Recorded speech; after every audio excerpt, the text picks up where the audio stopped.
If it's Tuesday, voters are voting somewhere, and today that somewhere is Illinois, where all eyes are on the Democrats and a crowded and combative race to replace retiring Senator Dick Durbin. The top contenders in that race are Congressman Raja Krishnamurthy, Congresswoman Robin Kelly, and Lieutenant Governor Juliana Stratton.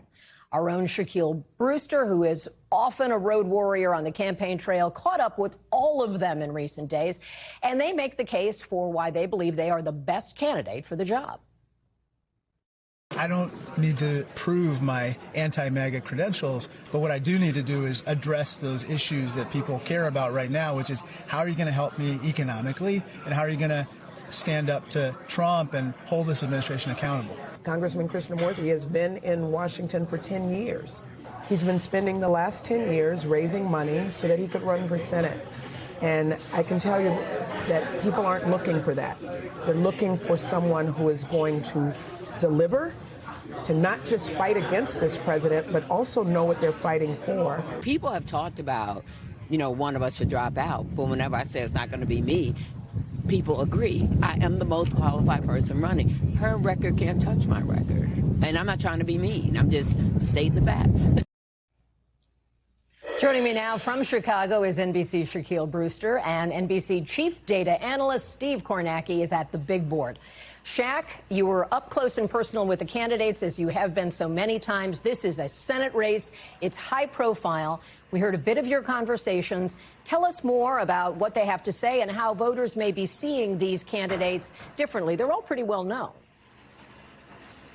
No, that's exactly right, Kelly. And to pick up on the sound that you just heard, the interesting thing here is, despite what you just heard them say, there are very subtle policy differences when you listen to these candidates. For example, they all want to raise the minimum wage. The question is it to $17 an hour or $25 an hour? But what these candidates do agree about is that this is a test of how Democratic base voters are feeling. And I want you to listen to what they said when I asked, how should people read this election? What does this election say about the core of the Democratic Party? Listen here. I think that people should pay attention to two things. One, the fact that people feel economically distressed across the economic spectrum. The second set of issues that I think people should pay attention to is people feel that this government is not accountable to the citizenry anymore. They're acting recklessly. They're acting with impunity. Yes, this is a blue state, but this is a critical seat because Donald Trump will still be president, and we need someone, again, that can hit the ground running and knows what she's doing and has done it. This race is an example of how people are tired of the status quo in Washington. I'm the only candidate in this race that has made it clear I'm not going to support Chuck Schumer to lead the Democratic caucus, Senate caucus, because that's not what people are looking for right now. They want someone who's going to fight, and we need fighters and not folders. That last point is very interesting to follow up on, because when you look at some of these open congressional races in these safely blue districts, you have some of the candidates there also saying that they may not vote for Hakeem Jeffries for Speaker, trying to translate the anger that you hear and frustration that you hear among everyday Democratic voters into what they believe they will do if they do make it to Washington. Are you getting a sense from voters that they see this as a nationalized race, or is it really, at this point in a primary, about issues within the party and the direction they want Democrats to go? It's a little bit of both. This is definitely a national race when you talk to some of the people I was talking to here walking out. This is one of the tightest congressional districts. This is, by the way, Kelly, these are all the mailers that one of the members who lives in this district said they received just in the past couple of weeks. So when you look at the messaging on here, you see a lot of Donald Trump. You see a lot of messaging about immigration and anti-ICE.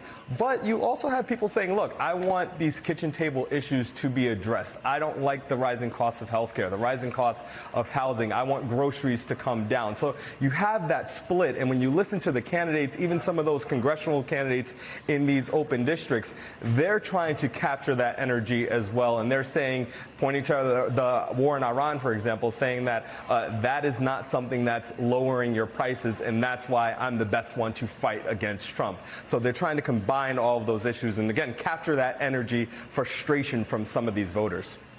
That was a very tactile way to show us a lot of campaign cash in your hand there with all those direct mailers. Thank you, Shaq. You brought us a lot of insights there. Let me use that to turn to Steve and say, we heard how Shaq walked us through who the candidates are, what the voters are saying. What are you looking for as our data guy tonight? Yeah, I mean, look, there's that Senate race, and you talk about this is a blue state, likely the winner of this Democratic primary, very likely to become the next United States Senator. Illinois is a gerrymandered state when it comes to congressional districts as well. So there's some Democratic primaries tonight, some very competitive, very expensive Democratic primaries for the House that I think are also going to determine who the next member of Congress is from these districts. So let's take you through some of those House races we're looking at tonight here. This is the 2nd District of Illinois. Now, Robin Kelly currently represents this seat. She's giving it up to run for the U.S. Senate. So who is running in the Democratic primary here? Well, here's a familiar name, Jesse Jackson Jr. He held a seat from this district from 1996 to 2012. He left as a federal investigation of his of campaign spending and ethics was going on. He's seeking a political comeback here. His main opponent appears to be a Cook County Commissioner, Donna Miller. Now, this is the 2nd congressional district. You're looking at this and you're saying, wow, that's a pretty good-sized district there. Well, this is part of what gerrymandering is in Illinois.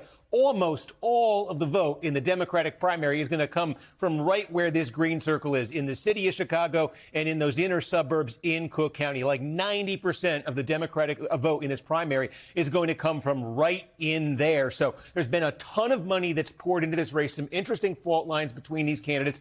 There's another state senator here, Robert Peters. He looms as a potential factor here as well. But again, the winner, this is an overwhelmingly Democratic district. So you're seeing essentially the next member of Congress going to be picked there tonight. Look at another competitive one. This is the district, the 8th, that's being given up by Raja Krishnamurthy to run for the Senate. Another vacant district here. Now, this one takes in, again, you're talking about half of the vote here is going to be in Cook County. Then there's a little bit in DuPage County, and the rest of it is out here. Basically, the city of Elgin, basically out here. And the two main competitors, again, political comeback. Melissa Bean, a Democrat, sort of a moderate Democrat who held this seat until 2010. She was defeated in the Tea Party wave, Republican wave of 2010. She's seeking a political comeback. Her main opponent here is expected tonight to be Junaid Ahmed. Now, he ran against Krishnamurthy in a primary from the left a couple of years ago. He's endorsed by Bernie Sanders, by the Justice Democrats. He got smoked by Krishnamurthy, but there is some familiarity.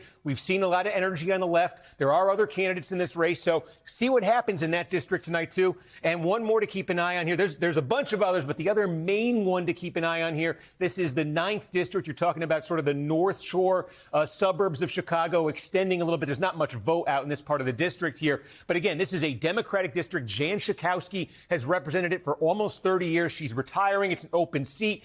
Daniel Biss, the mayor of Evanston, Kat Abou-Gazela, an influencer who's got sort of a national reputation. They're seen as sort of the two leading candidates. And then Laura Fine, there's been a ton of money who's come in for her. She's a state legislator. She looms as a big prospect here as well. So, but again, in this district, overwhelmingly Democratic, you're likely looking at the next member of Congress being picked tonight. Thank you, Steve. Appreciate all that analysis and giving us a sense of what comes next.